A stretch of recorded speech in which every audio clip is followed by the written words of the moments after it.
Let's quickly welcome everyone to this session. This is Crisis and Amnesia. For this session, we have Tashi, a former researcher and LGBTQ activist, a practicing Buddhist monastic, and well, it's written here as a non practicing homosexual. Their current interests are psychology, interfaith dialogue, and mental health. Saransh, aka Avtari Devi, is a Delhi based sustainability communication professional, a poet, a filmmaker, and a Desi drag artist who performs on contemporary issues in the Bihari folk tradition, Londa Nach. This is an interactive session about the event of movement and migration during the lockdown, looking at how we remember it and engage with it, the importance of public sites in this memorialization, and how any event, digital or in person, offers an opportunity to continue talking about it through language and through various forms of arts, visual, and performative. I hand over this session to Tashi as well as Saransh. Thank you, Vanshika. Thanks. Good to see you here again. Yeah, nonetheless, it's in the Zoom in this part of the world. Last year, I remember at HUL, I think there was this thing where you changed the reoriented audience, you changed the dais and the setup and everything. Yeah. And now this time, Dodin is asking that you all get your own dais and backdrop and everything. You're not providing it anymore. So here we are in the virtual medium. Hey, Saransh. Good to have you here.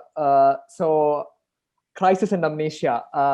This is the title given by Saransh. So when I first heard the title, the first thing that got to my mind was uh, this particular incident where my father, because he's from a medical background, and some relatives have been affected by COVID, like most people around, I think. So got admitted in the hospital. So they asked him to come and help out. So my immediate reaction to him, I was in Hyderabad by then, and he was going to this hospital. And my immediate reaction is that, do you need to go to the hospital? Can you not stay back, manage it from here? Is there no other way of managing? So, but it took me a moment to remind myself, hey, as a practicing Buddhist, we are taught and trained to look at every crisis as a moment and opportunity of practice. And for me, that moment also struck that crisis is not just a moment and opportunity of practicing, but also crisis gives you that sudden amnesia. You forget things that you think you're supposed to remember every day, and in everything you forget. So at that moment, I forgot that, hey, someone needs help and my father is willing to go and help, rather than stopping it, instead of feeling happy or good about it. So what made you come up with this title, Crisis and Amnesia? Why did you suggest this? All right, that's a heavy one. But first, I would just like to respond to the whole conversation which has been going on through the day, and it has been very enriching to listen to everyone who's been there. And just picking on the last, I've been a journalist at a point of time, and so data is kind of important, or different kinds of data is very important. And one of the things that I would like to kind of take forward is the idea of a digital constitution. That's such a wonderful thing. I just wanted to mention it again. I don't know in what form will we be able to kind of take it forward, but nonetheless, it's such an interesting, good idea, considering that so much of what we're doing is anyway online. This thing is happening online. As the person said in the earlier session, that digital world is a city by itself. So cities have histories, right? Cities have histories, and histories are always about who writes them. Okay, and a constitution literally defines what is absolutely essential to kind of carry forward, what values must be carried forward to keep a semblance of what is to be built, what is worth building within this city, within this digital space that we will. And so even the term crisis and amnesia, Tashi, and so when we the whole thing about civil society, and there was this phrase which I encountered, the ethics of memory, and so what is ethical memory? How can memory be ethical? Can it be? Is it possible? And so when we remember, we yeah, we don't, like, what we forget. Okay, we don't remember what we forgot. Of course, that's like the nature of memory. So you choose to remember what you choose to remember, and we make that editing process without really thinking about it. But then, do we need to be reminded? What is the role of a civil society? Is it to simply is it simply to just build on whatever is available? Like right now, in this room, whatever is available, is it okay? Or do we invite other kinds of memory constantly to be aware of what needs to be remembered? you know, um, Professor Purvanand touched in the morning about the World War II and the incidents, the Holocaust, and thing is that right now I've been watching this series on Facebook, Empires of Dirt.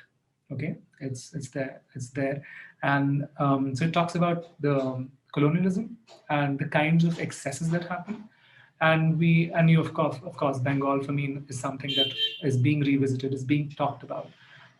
Former colonies are being asked to, former colonizers are being asked to apologize for what was systemically done. So similarly, what we know, so Holocaust is something that the world remembers, right? It is something that the world still apologizes for.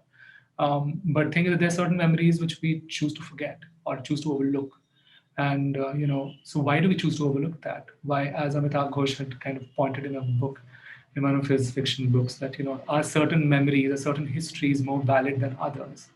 Are certain deaths more valid than others?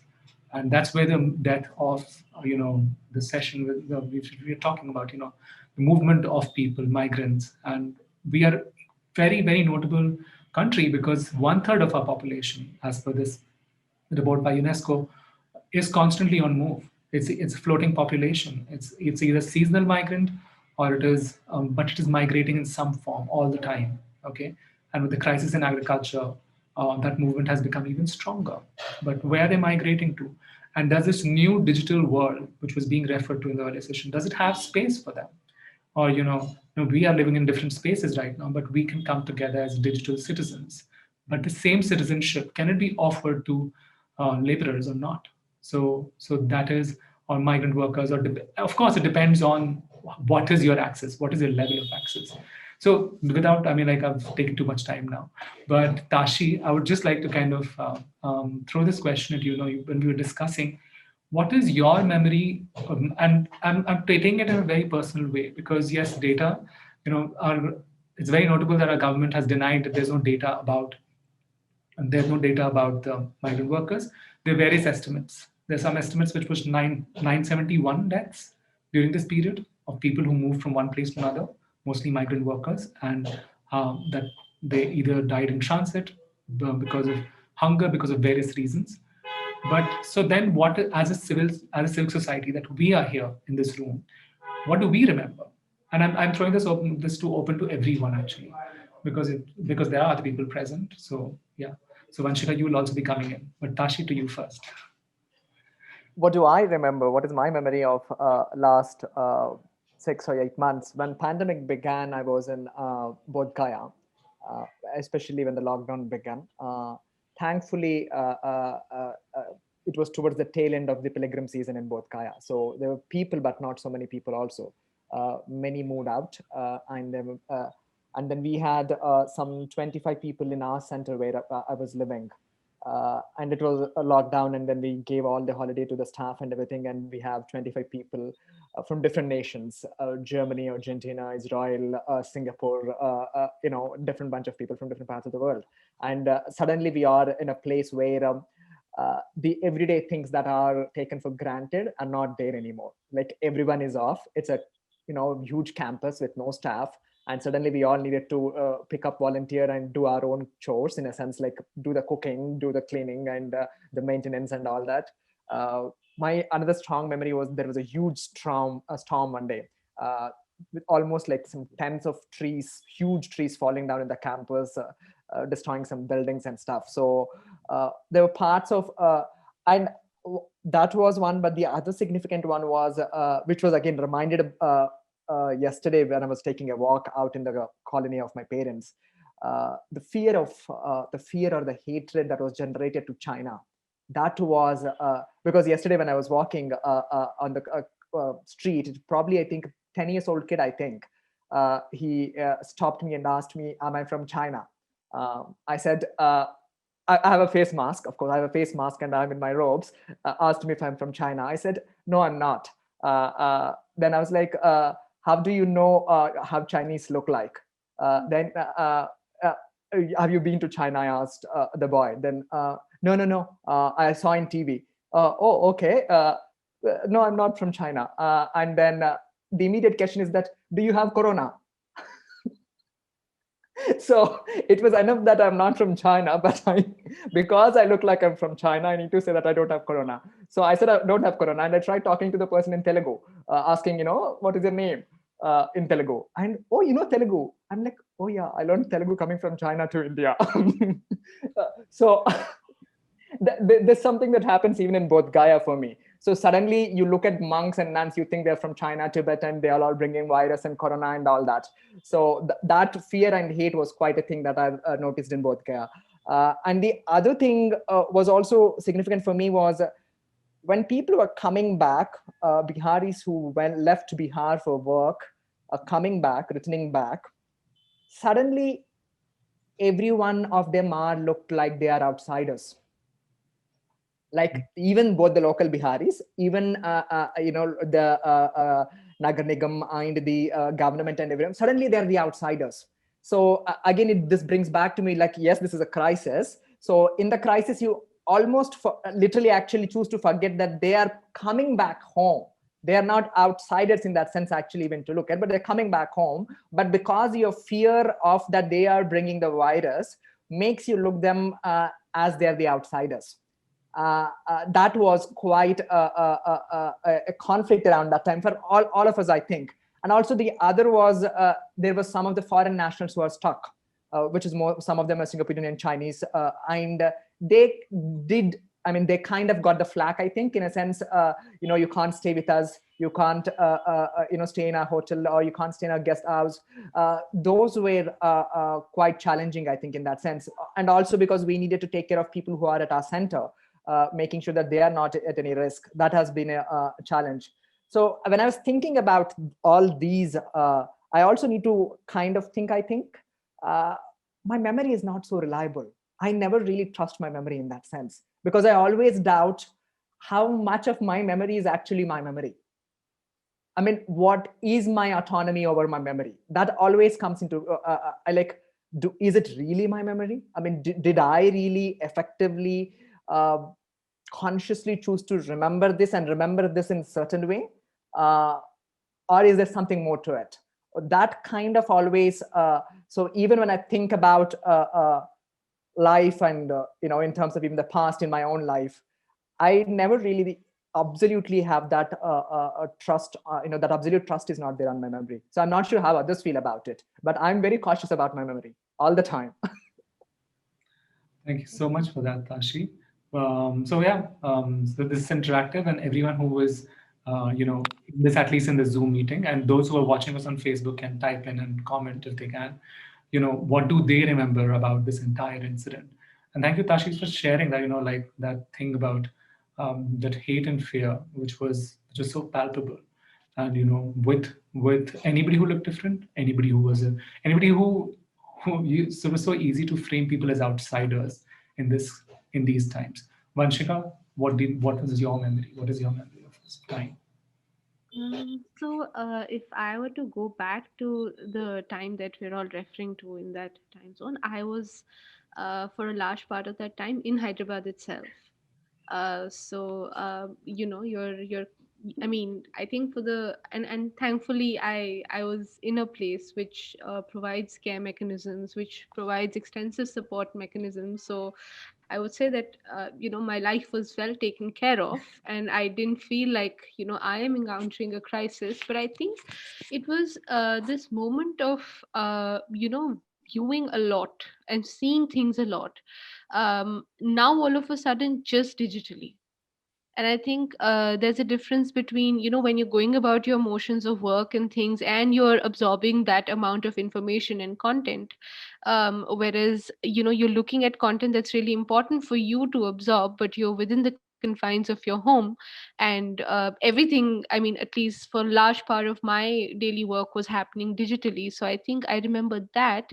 I also and I think this is where the first session really sort of touched me immensely was I think for the first time I encountered the fear of not being around someone I might lose.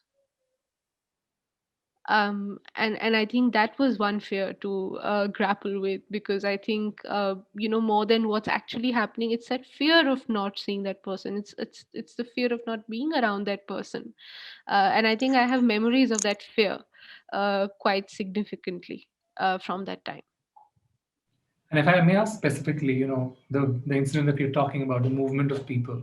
So, Right. in that regard, what is the memory which has stayed? Or sorry, I you're saying? think in terms of that memory, I would say that, and this is where I actually wanted to pose a question, but I was holding it before. I mean, I thought that it's good if everybody shares their experiences and share what they have to say about you before I pose that question, which is that I think um, it's definitely the numbers, I think, that were visible, but more than the numbers, I think there was also I think if there's one memory that sticks, it's the railway tracks.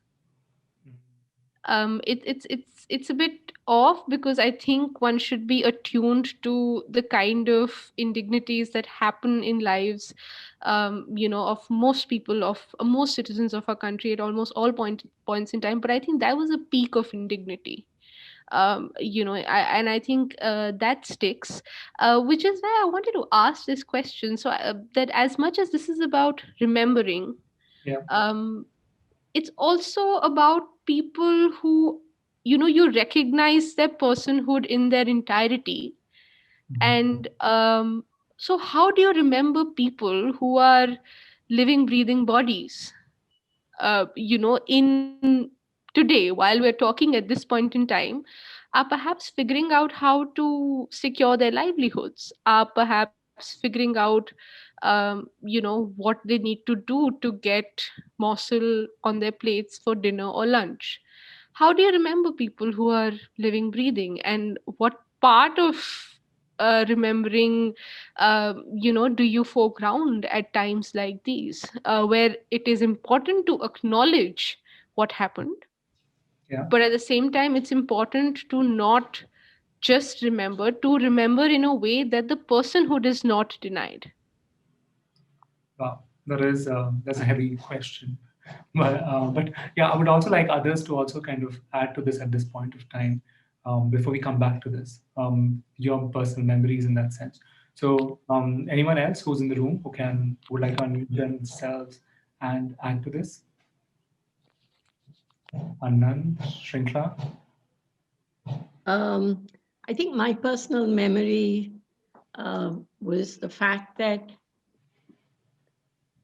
during the migration of labor, it was to get back this faith in humanity. There were so many civil society people out there risking their lives and helping that, however cynical I had been earlier, to suddenly see this happen and unselfishly just go out there and serve others who needed help at that point in time has restored my faith to a great deal. And for me, that was the most powerful, has been the most powerful memory and moment of just seeing this work and work effectively to some extent.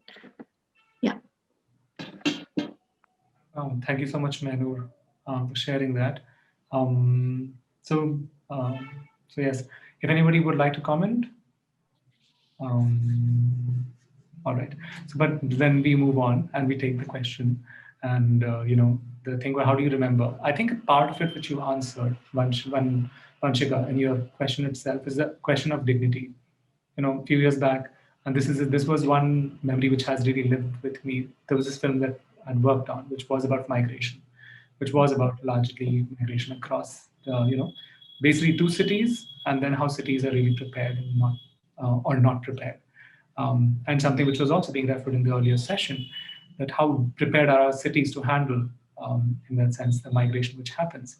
And that's where the answer lies. It's like, so then, when you question that, how do we address those are struggling with their day-to-day, struggles of just living, of just getting food on the plate, then the easiest thing is to kind of provide, right? The easiest thing is to kind of provide. I mean, what um, uh, it is, I mean, the scale of the tragedy, if we actually believe that the number that certain civil society groups put out is 971 people, then it's a huge number, right?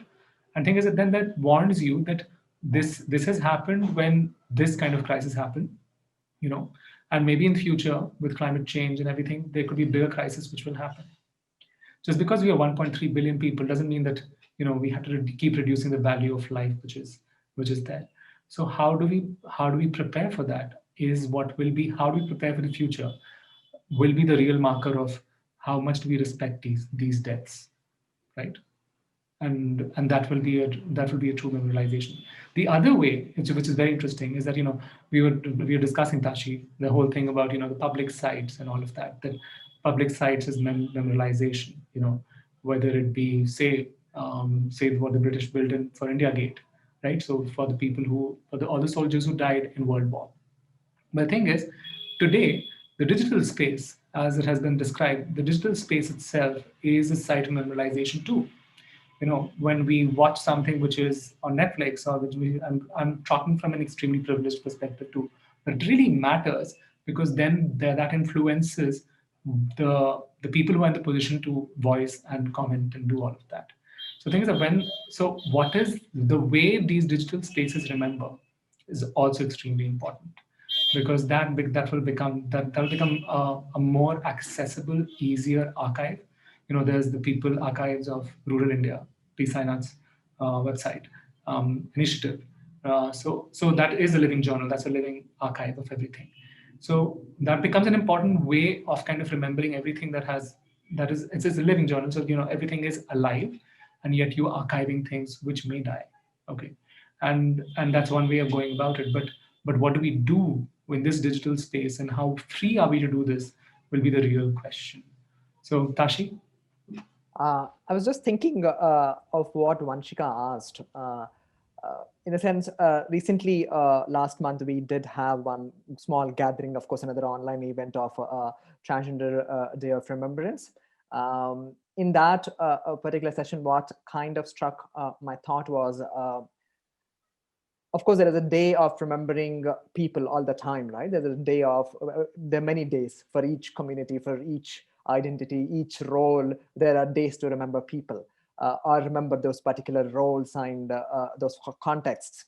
So I was just wondering on that in the particular session, I was wondering if people had paid enough attention to remember transgender people when they were alive and breathing as people, and when if they are recognized as people, there wouldn't be a need of having a day to remember people those are in the numbers of dead.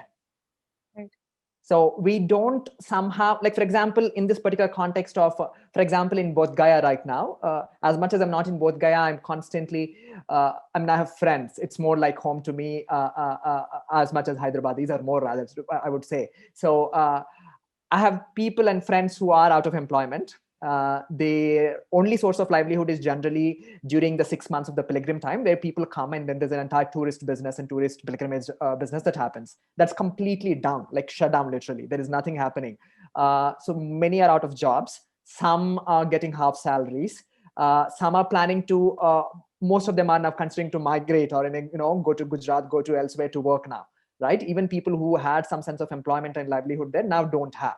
So those people who are right now in a situation where the crisis has started, where they are in in the beginning of the crisis of unemployment and lack of livelihood and resources, they are not really remembered because they are not recognized in that sense. But the moment they become the migrants, the people who have migrated, and so somehow you need to travel from one identity to the other identity to be able to recognized, and then further to be remembered. So if you are in your identity that is not really recognized, there's no scope of remembering that anyway. So you need to travel from one idea. So for example, for a trans person, from a person who is alive, breathing, engaging in sex work, begging as a livelihood, you need to travel from that identity to a trans person who died, into the numbers of the dead, right? Then you become something, then you are remembered in those numbers, then you're remembered in that data. Similarly with migrants were there. I mean, migration has been happening for as long as we could remember, I think. Right, but they're remembered the moment they are crossing a train track, or the moment they are walking from Maharashtra to Bihar, or the moment they are walking or barefoot. So they've traveled from migrant identity to migrants who are walking, or migrants who are dying. Then suddenly the remembrance and recognition becomes it's kind of scary how this happens, I think, honestly. I don't know what you think, Saransh. Yeah, I mean, absolutely. That's the thing that became obvious because when we did that film and when we talked about that, there was still this conversation, and there were these urban planners who pointed out that that as cities we are building cities. If you look at the way our cities are built, there are flyovers, there are these metros and all of that. But even in a city like Delhi, which has more cars than Chennai, Bombay, and Kolkata put together, still, the number of people who use, the percentage of people who use cars is still 10 to 15%. Okay, and yet it is a city of flyovers. When the first highway was built, but not the first highway, the big the linking highway between Gurgaon and Delhi, that toll road was built. They for those who built forgot to make um, it was this toll road which would go towards Jaipur, and for a 25-kilometer stretch, they forgot to build a way for pedestrians to cross that stretch. Can you believe that? In a country where like majority of people just like within a city, they just travel on foot. So how we imagine a city has always been exclusionary. So it's no wonder that when the digital economy or the digital cities are being built, we are still being exclusionary because the ideas of these cities are layered. They are built on existing cities, on the imaginations of existing cities. So if the existing city, kind of discriminates, the city which is built on top of it will discriminate even further. Like that is a given thing. And the thing that you touch upon of traveling from one identity to another, it's beautiful. And it is that like that's not, as you said, these people have been like there have been people who have been migrating forever. Only when everyone shuts down, who is desperate enough to walk back? Those are the ones who become visible, right? And so we were doing. I'm part of this foundation called Swayam, and we thought we there's a colleague of mine, Kaleem, who was in Bihar, and we thought that we are thinking about the cities, we're thinking of people who are actually in the cities or traveling back. What about those who are in the villages? Because farm labor has also stopped in places, and if farm labor has stopped, then landless laborers, their income is affected. So what are they doing? How are they earning? Or the in villages, I mean, like we have a history of exclusion, right? I mean, caste is basically a history of exclusion, like layers and layers of exclusion which is built. So thing is that how are so then there were Londas from Bihar. How are they living? Because thing is that their way of revenue is primarily through dance in certain family events. When there are no events, how do you dance and how do you earn money? And if you don't earn money, how do you live? Who provides for you? And if your benefactor, so to say, the employer is gracious enough to provide, we don't have ways to find out what are the terms and conditions on which it is being provided, because the nature of economy is informal. What are the terms and conditions, you don't know. So the thing is that when Kaleem kind of started reaching out, then you start to learn that like how much. And of course, caste is exploitative anyway. So the thing is that who is going without rice, who's going without any basic food and all of that. And things are so then the marginalization you learn about, which is not visible through media, which is not visible through narratives, histories, which have. And I guess we're just so overwhelmed with the sight of just one site of the highways as a site of memory, that other sites also become invisible, because it's like, how much can you see? Like after a while, it just becomes overwhelming to see that. But yeah. Vanishka, do you think over this we have answered some of your questions right now? I think we've certainly opened up the conversation. I think that's the point of these sessions, that there's no rush towards a finality, and that there are points that we go back home with to think about more and to then get on to acting. Can I request both of you all to now give your closing comments? Oh, sure. So for me, I was just thinking of what Saransh said, is that the building of the highway, and then you don't have path to the pedestrians, right? So you are addressing a crisis. So you're addressing a crisis of traffic or transport or whatever. But in the crisis, so sometimes crisis induces amnesia, but but sometimes I think crisis itself is handled in amnesia. In a sense, for me, you're handling the crisis, but you're handling the crisis only a part of it. The other part you don't want to remember, you choose not to remember. Having said that, it reminds me, from many people who come from marginalized backgrounds and contexts, crises, all kinds of crises are basically marks of memory. In that sense, when you look back onto your life, you remember your life in time in terms of crisis. You don't remember your life otherwise devoid of it, no matter what. Like, for example, when someone even today asks me to make a CV for whatever the purpose, the first thing that comes to my mind is, when I think back of what are the things that I want to note down, a bunch of crises or what comes to my mind, not my accomplishments, education, qualifications. They are much later. So sometimes I wonder, there hell might be a damn column for this in CVs and resumes for people, for the crises they have survived and continue to survive. So the idea that crisis is marked in your life, it marks your memory, it marks your remembering and everything. But also, there are other bunch of people who choose to forget crisis. Like, for example, recent Hyderabad elections.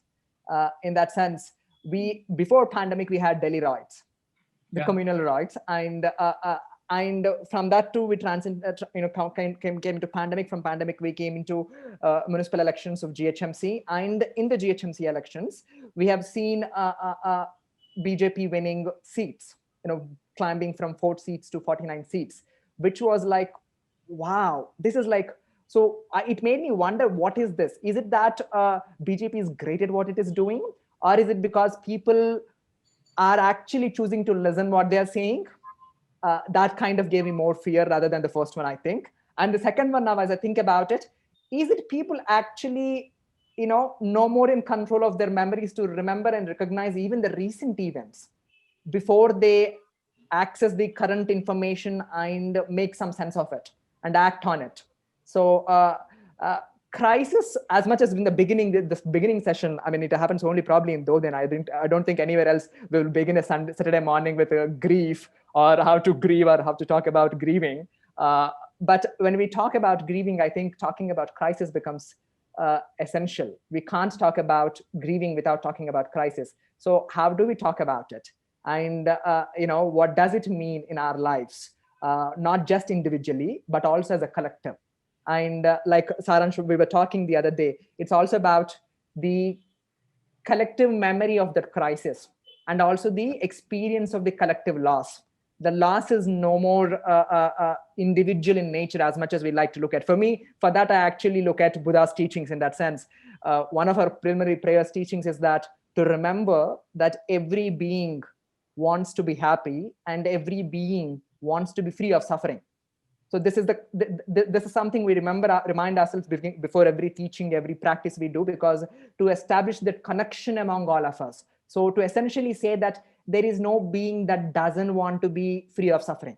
So say that there is no being that is not dealing with crisis in that sense, and that they want to be free of the crisis. So for that, it is important to talk about the crisis, I think, talk about the grief, I think, talk about the suffering, I think. And like, I'm thankful for Dodin for having those conversations, which won't happen otherwise at many places and many platforms. Thank you. So thanks so much, Tashi, for that. And I would just add to it in the sense that, we spoke about collective memory, and we spoke about also the digital nature of it. And this thing that, Tashi, why do certain people,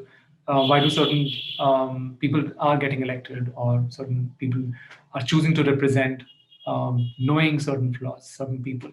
I think the answer lies in the same thing which we were um, about about what we're choosing to remember and what is being served to us. Most important, what is being served to us. And so when I see my parents looking at their phone, and when they consume a certain kind of content which is coming to them, and when they repeatedly consume same kind of content every day, it builds a certain kind of memory, right? You see, and you exclude a certain other kind of narrative or information, and it has all become about narratives. It has become about the narratives which you want to believe and narratives which you don't want to believe. So memory is no more about what is happening. It has always been about how you see the event, but how you see the event is being exponentially being defined by what the powers that be want you to see. Okay, and that works through direct mediums, like you say that there's no data on people's death, so there's a direct denial of what has happened, or it happens insidiously through the things that you are served, things that you're served on the mediums that you have. But what you should remember, about what you should remember about the current times, about what you should remember about nationhood and nation building, and about the building of a new site of memory, which is the parliament, the new parliament in this crisis, which is the foundations of which has been laid. So how we choose to remember it is very important, but this needs to be contested. This needs to be opened up, and that requires a certain amount of critical thinking, which we have to be constantly be aware of. So I think, yeah, at these intersections lies my summing up. I So yeah, thank you. quickly will say Yeah. a point. I think I think in all this, it's necessary for us to recognize to constantly keep questioning our own memories is important. I think to remind ourselves that in our everyday lives we are amnesiac, whether we like it or not, whether we want it or not, we are forgetful of things for various reasons. So keep questioning our memories, I think, but also. Towards the end of it, I want to really thank the not seen people of HLER, Vinay, Kabir, and Aditya for making all of this happen and putting this together. Yes, thank you so much, Hyderabad Urban Lab team, and all of you. Thank you. Thank you, Saransh, and thank you, Tashi, for this conversation. I hope it gives us the openings that we're all looking for. While we want to end this year, we could certainly think a lot about the things that you've spoken about memory and about remembering who and about how we remember, and of course, as Tashi said, about questioning our own everyday memories. Thank you once again for being a part of this conversation. I also thank Mahnur, Aditya, Komali, Shrinkla, Manila, Sunishta, who've joined us on Zoom, in addition to people who are viewing this live on Facebook. Thank you so much for taking out time on a Saturday afternoon to listen to our conversations. Just to tell you about the next session. The next session is going to start at 2:15 p.m. This was a year where Hyderabad witnessed the urban floods, and while the lockdown had done enough, this was a complete case of compounded difficulty for the city of Hyderabad. So this is a session that we've titled Saathi Hath Badhana, and in that we'll have people who were involved in relief work through the past month of crises, both due to the lockdown and then later due to floods in the city, share their experiences. So I think it'll be a wonderful carryover to this session, and we'll be hearing about experiences of people who were directly involved in the relief work itself. So please do join in. We'll start at 2:15 p.m. And once again, thank you, Saransh, and thank you, Tashi, for this Thank you, session. Vanshika. Thank you so much. You.